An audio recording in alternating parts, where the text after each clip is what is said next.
The cafe was small, cramped, and buzzing with the tired sounds of late afternoon, cups clinking, a tired barista calling out orders, chairs scraping against the floor. It was warm inside, but not the comforting kind of warmth. It was the kind that made the air heavy, thick with the smell of fried food and old coffee. At a table near the window sat a single mother and her young son, sharing the smallest order on the menu. She kept glancing at the price board above the counter, her lips moving silently as she calculated what she could still afford. In her pocket were a few crumpled bills and coins, not enough for another plate, not enough to silence her growing worry. Her son sat quietly at first, trying to be brave the way children learn to be when they see exhaustion on a parent's face. But hunger is persistent. His eyes kept drifting to the table beside them, where a man sat alone. The stranger's plate was full, piled high with golden fries that steamed gently under the cafe lights.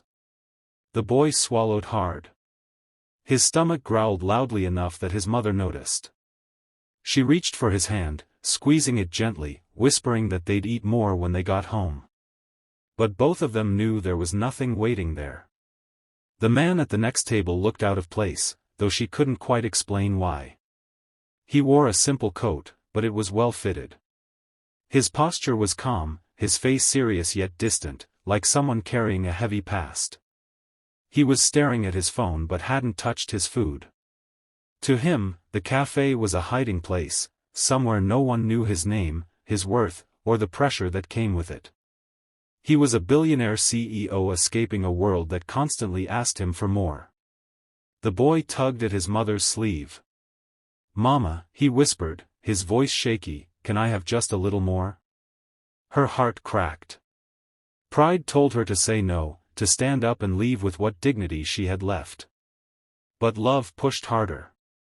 Slowly, painfully aware of every eye she imagined watching her, she turned toward the man. Her voice came out softer than she intended, fragile but honest. "I'm so sorry to ask," she said, barely meeting his eyes, "but can we share your fries, sir?"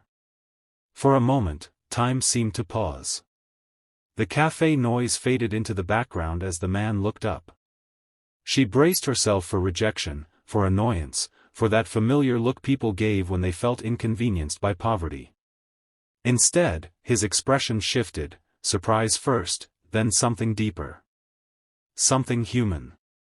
He looked at the boy, at the way his small hands clutched the edge of the table, and something inside him stirred that no amount of money had ever touched. Without saying a word, he gently slid the plate toward them. The fries scraped softly across the table, a simple sound that felt impossibly loud. The boy's eyes widened with disbelief, then joy. The mother covered her mouth, tears threatening to spill. In that small, ordinary cafe, none of them knew yet that this quiet moment, born from hunger, courage, and kindness, was about to change all their lives forever. The boy reached for the fries carefully at first, as if afraid they might disappear if he moved too quickly. Then hunger won, and he smiled, wide and unguarded, the kind of smile that comes only from relief. "Thank you, sir," he said with his mouth already full, crumbs falling onto the table. His mother's cheeks flushed red as she apologized over and over, her hands fluttering uselessly in the air. She promised they wouldn't take much, that she hadn't meant to be a bother, that she was just having a hard day. Her words spilled out because once pride breaks, everything behind it rushes forward. The man shook his head gently, pushing his chair back a little so the boy could reach the plate more easily. "It's fine," he said, his voice calm and steady. "Food tastes better when it's shared." The sentence surprised even him. He hadn't meant to sound wise or kind, it simply felt true in that moment. He watched the child eat, really watched, noticing how slowly the boy chewed at first, savoring every bite like it mattered. It reminded him of a time long ago when meals were uncertain and nothing was wasted. The mother finally fell quiet, clutching her cup of cheap coffee as if it were something warm enough to hold her together. The man asked her name, then her son's, casual questions asked without judgment. She answered carefully, used to people who asked only to satisfy curiosity or feel superior. But his eyes stayed on her, attentive, not drifting to his phone or the door. That alone loosened something inside her. She told him she worked 2 jobs, that today she'd been sent home early from one of them. She laughed softly when she admitted she'd brought her son to the cafe because it felt better than sitting in a dark apartment pretending they weren't hungry. The man listened without interrupting. In boardrooms, people talked endlessly, but no one truly spoke. Here, every word felt real. The boy suddenly looked up at him and asked, "Are you lonely, mister?" The question landed harder than any accusation. The man blinked, then laughed quietly, a sound rough with surprise. He thought of his empty penthouse, of dinners eaten alone despite having everything. Sometimes, he admitted. Without making a show of it, he stood and went to the counter, ordering more food. When he returned, the table felt different, lighter, almost warm. They ate together, not as strangers but as 3 people sharing a brief, honest moment. The mother smiled more than she had in weeks, the boy chatted freely, and the man felt something unfamiliar settle in his chest. For the first time in a long while, his wealth felt meaningless, and this simple meal felt priceless when the plates were nearly empty and the boy leaned back in his chair with a quiet, satisfied sigh. The mother's smile slowly faded into something more cautious. Relief never lasted long in her world. She reached into her worn purse, fingers brushing against receipts and coins, and pulled out a few crumpled bills. They looked painfully small on the table. "Please," she said softly, pushing them toward the man, "let me pay for at least part of it. You've already done so much." Her voice carried gratitude, but also the fear of owing someone she could never repay. The man gently covered her hand with his own, stopping the money before she could slide it forward. "You don't owe me anything," he said, not as a gesture of generosity, but as a simple fact. He glanced at the boy, who was tracing ketchup lines on his plate, blissfully unaware of adult worries.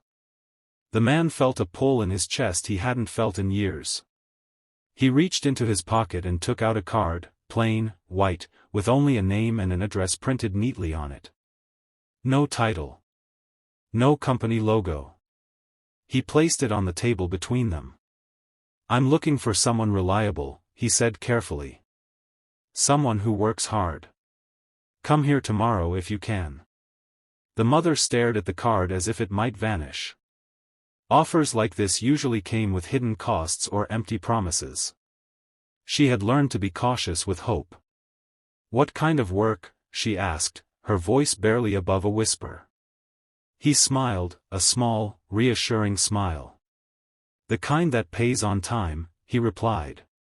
The boy picked up the card and studied it seriously. "Is this your house?" he asked. The man chuckled. "It's my office," he said. "A very big one."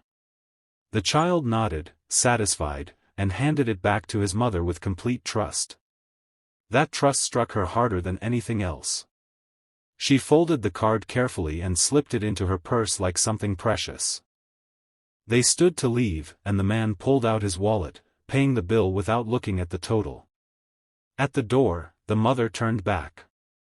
Her eyes were wet, but her posture was straighter than before. "You didn't just feed us today," she said. "You reminded me that kindness still exists."